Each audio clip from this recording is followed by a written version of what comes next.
changes are very difficult. And Right. when you come from one country to another country to Mm-hmm. adjust, it takes a while to adjust. And sometimes people find it difficult. They can't follow the rules. They don't want Right. to abide by, workforce Mm-hmm. expectations, or they Mm-hmm. feel like they have their own business. Why should they come here and have somebody boss them around? But Right. if you know what you want and what Mm-hmm. you want to achieve in life, Right. you have to adjust, and you also have to sometimes, compromise. If you had a Right. business before, now you don't have a business, then you're going to have to adjust and work under somebody.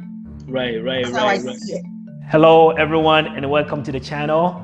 Today, I have a special guest called Lucy Kyei, and Lucy actually came to Canada at the age of 19, and she worked hard to be where she is today. She's also a single mother, and in this interview, she shared her life experience since she's been living in Canada in the 1980s, and also her experience working as an RECE, which is Registered Early Childhood Educator. So this is an inspiring interview, and I hope you enjoyed it. Hello, hello, hello, hello, Madam Lucy. How are you doing?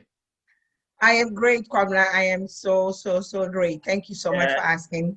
yeah. Today I have a very, very special guest, and I call her Auntie Lucy. And we actually go to the same church, and she's such a very prominent person in society overall.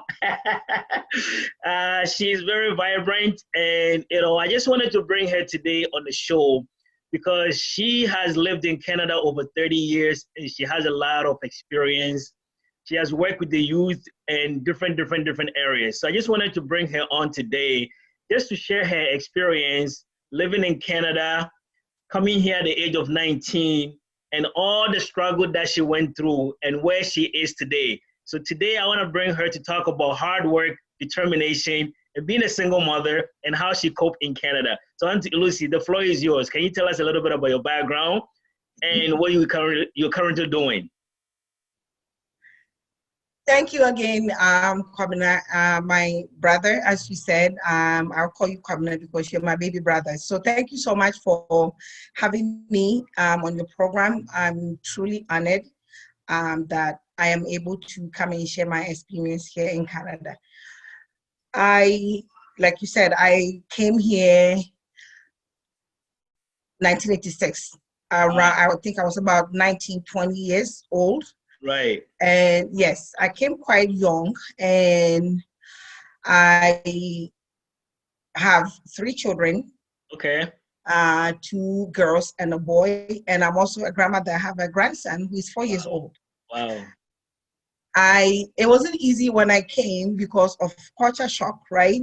They're just two different cultures. So coming here at a young age, Mm-hmm. I have to learn everything all over again, Mm-hmm. because the Ghanaian culture is completely different from Canadian culture.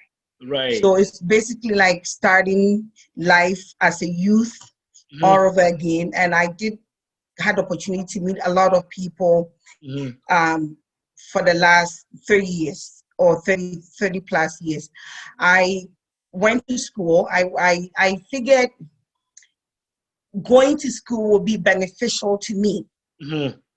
The first couple of years, I did a lot of factory work.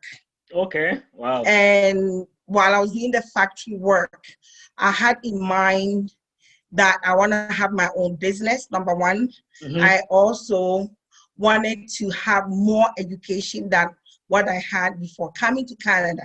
Right. But I didn't know how to go about it. So gradually, as I was working in the factory as a machine operator Yeah. and cleaning person, I did meet few people that were directing me as to how I could go back to school Mm-hmm. or what I want to achieve, how I could go about it.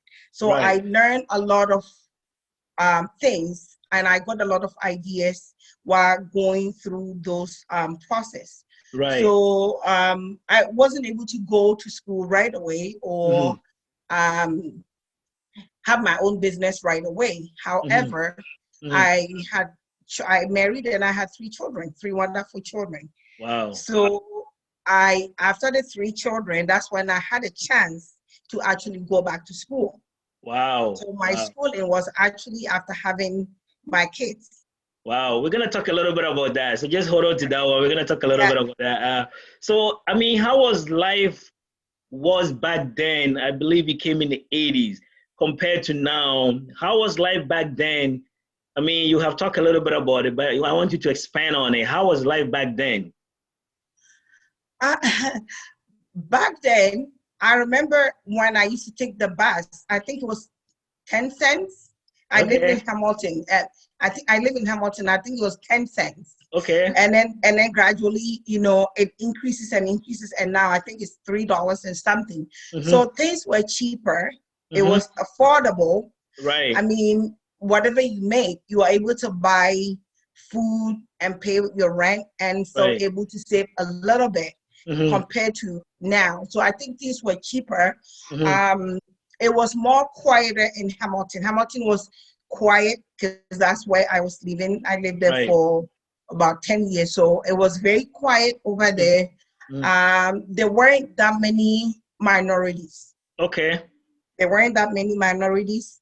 You would have to go hours and hours before you see somebody that even from Ghana, or you Wow. have to be introduced to another Ghanaian community. Unlike now, you can Wow. meet a Ghanaian person on the bus, on the train, on the street. It wasn't like that at all. So Wow. it was more harder, so to speak, to relate to people that are from Mm-hmm, Ghana because mm-hmm. they weren't that many. Wow. And I mean, speaking of that, how like what about the other cultures? Like were they welcoming? Were they warm like they are right now? Because Canada is known for being a very receptible place. Was it the same way back then? I think I think it was the same, and it is so welcoming. I find it then welcoming and so welcoming to me. I think it's all about how we relate to other people. Like you Okay. can expect people to relate well to you or Mm-hmm, welcoming to you when you yourself you mm-hmm, are not welcoming. So I think it goes both ways. mm-hmm, Like you get what you give. mm-hmm. So for me, I was always open to talking to new people. I Yeah. was open to making friends and getting to know what the system is like. I like to ask questions and I Okay. like to make friends easily. So for me, even though it was hard, it wasn't Mm-hmm. as hard. Like it will be different from everybody. But personally, Right. it wasn't that difficult because like I said, I like to relate and Mm-hmm. ask questions. So I I can't really speak so much about that because everybody's different, Oh, I right? see. I I mean, see. I did work in places that they were welcoming, and there were other places that they were not so welcoming. Right. Again, because of even your accent could make people not want to relate to you or talk to you, right? Right, But then right. some people are also curious. They go, "Where are you from? Yeah. Where are you?" And then they start, assuming, are you from here? Are you from there? So Right. all those kind of, yeah, it gives you a chance to expand and tell people more about yourself. I see. So I I see. had the opportunity to be in that categories where people wanted to know where I was from. And Yeah. some people was like, okay, I don't understand you, that kind of thing. But it was all good. Yeah, it Those was are all good. good. Yeah, but now let's talk a little bit about the schooling system. And I know you also went through some challenges with respect to family. You mentioned to me that you were a single mother and also going to school with the three kids. How did you manage and how did you juggle with that kind of situation in Canada? You know, Kwabena, it wasn't easy. And it is so not easy for anybody, whether you're a single mother or you're single yourself, Mm-hmm. or even if you're a high school graduate. It's not easy going from high school to college, Mm-hmm. going from coming from another country to school in a different country. So Right. being a single parent made it even harder. It Wow. made it really hard because number one, you have children, Right. and having children means the children needs to go to daycare because my Right. children were quite young. They were very Right. young. I believe they were all under 10. Okay. They were under 10 years. I had one of them that was in daycare still. And then my last one was in daycare, and the other two were in school age, I believe grade 1 and 3.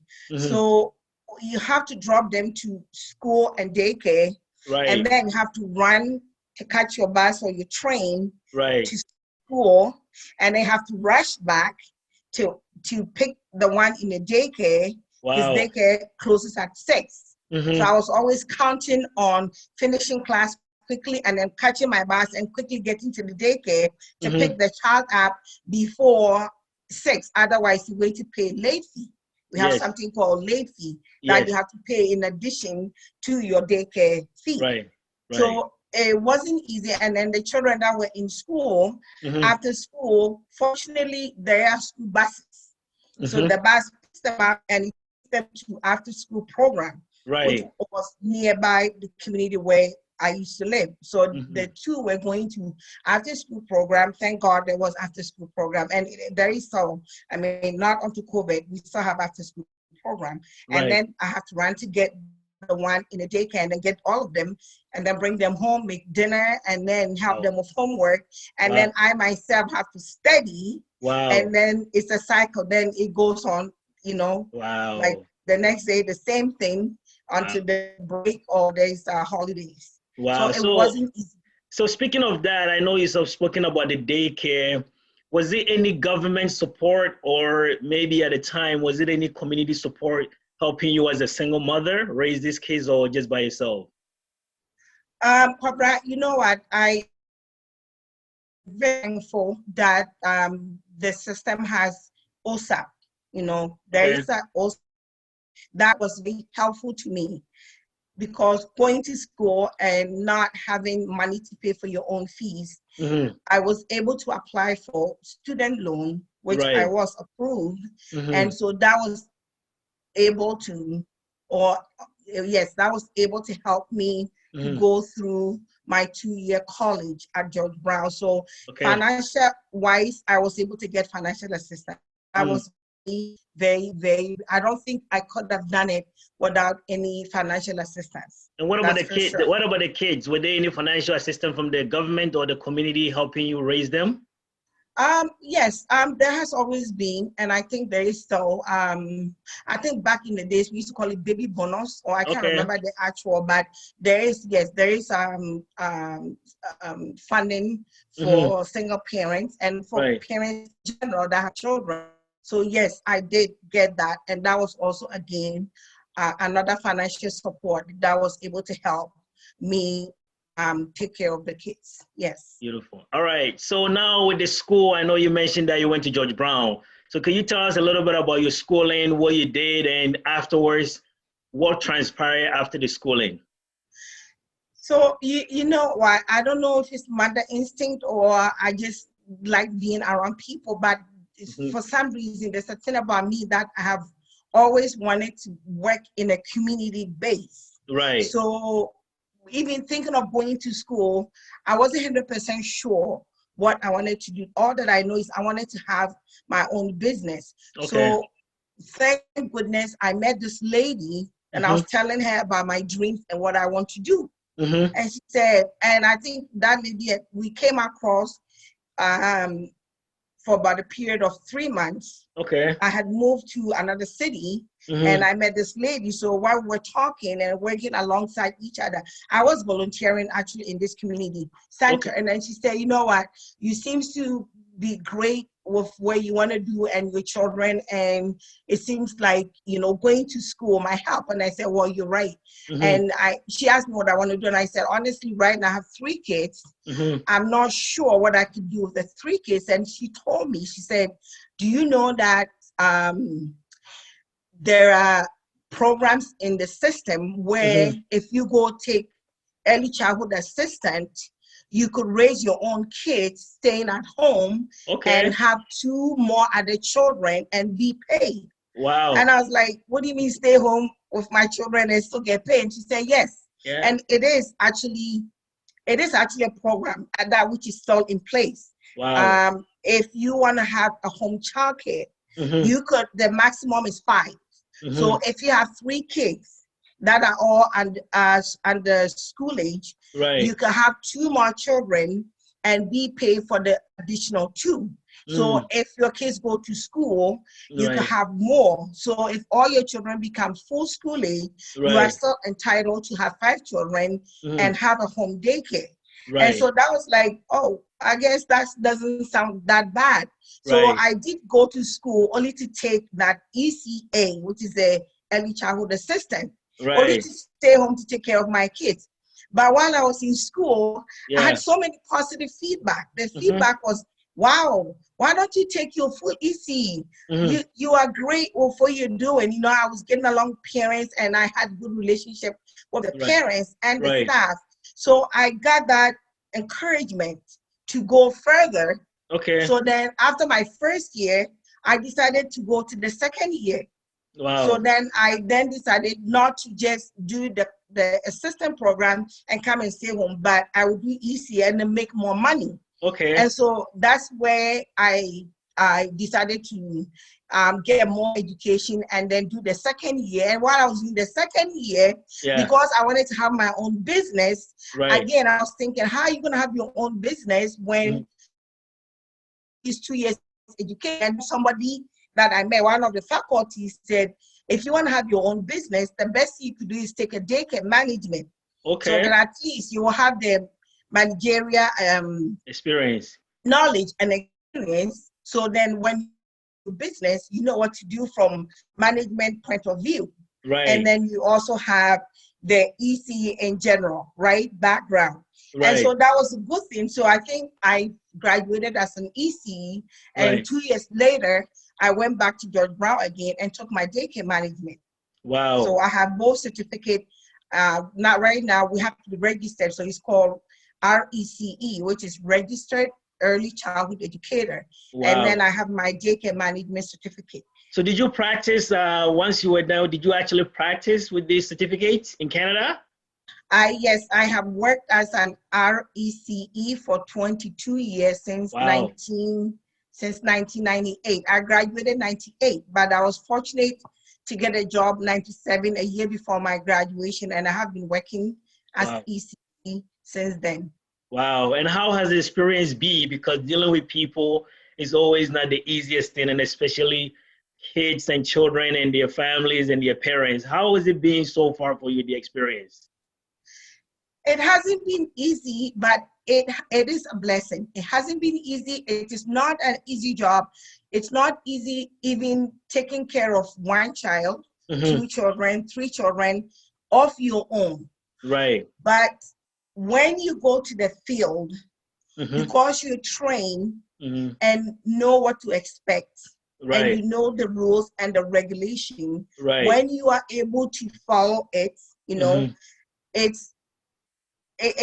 almost comes natural. I don't know if it's like that to everybody, but I guess in anything, if you really love it, it's more easier for you to do, right? Like if it's not your area, you might say, childcare is not for me, I can even do it 1 week. And there are people that have done it for 40 years, 30 years, like I've done it 22 years.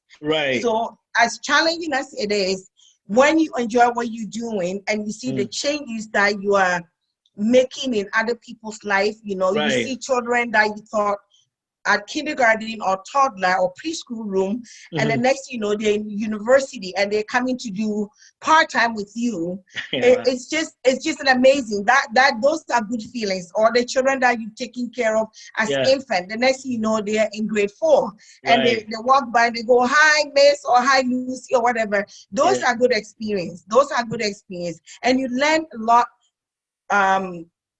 on that field. You do meet different people, different background, parents, grandparents, different cultures, you know. So it's a very good, rewarding job in terms of getting to know other people and how other people, you know, live and do their things. Good. I guess that leads me to my next question about hard work and determination.